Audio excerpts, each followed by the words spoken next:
सांगली जिल्ह्यातील खानापूर तालुक्यातील विटा पोलीस ठाणे हद्दीत विटा खानापूर रोड येथे रात्री 8 ते 8:30 दरम्यान गुराप्पा शंकरप्पा इकरोट्टा वय वर्ष 30 व त्याची पत्नी सलमा गुराप्पा इकरोट्टा वय वर्ष 28 राहणार विटा हे पती पत्नी कामानिमित्त विटा शहरात एका भाड्याच्या खोलीत वास्तव्याला होते।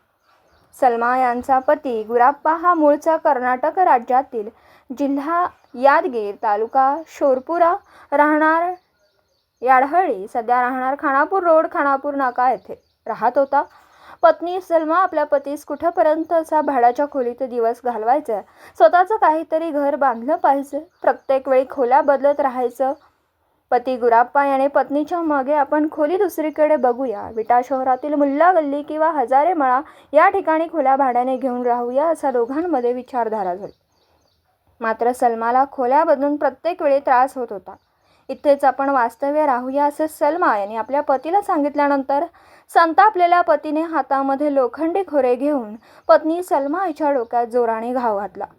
यामध्ये पत्नी सलमा ही गंभीर जखमी होऊन रक्ताच्या थारोळ्यात पडली।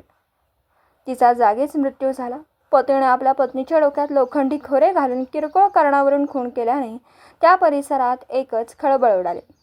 या संदर्भात विटा पोलीस ठाण्यात महेश अरुण संकपाळ वय वर्ष 35 पोलीस कॉन्स्टेबल यांनी दिलेल्या फिर्यादीवरून विटा पोलीस ठाण्यात या संदर्भात भारतीय न्याय संहिता कलम 103 प्रमाणे गुन्हा दाखल करण्यात आला।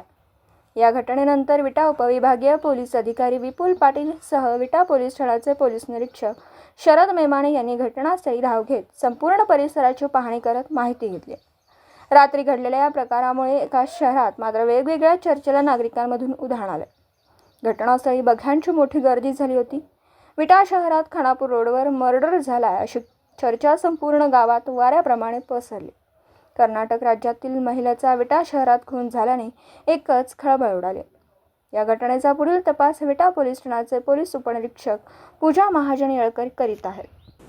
दिवसभरातील घडामोडींचा आढावा घेण्यासाठी पाहत रहा N24 मराठी न्यूज चॅनल।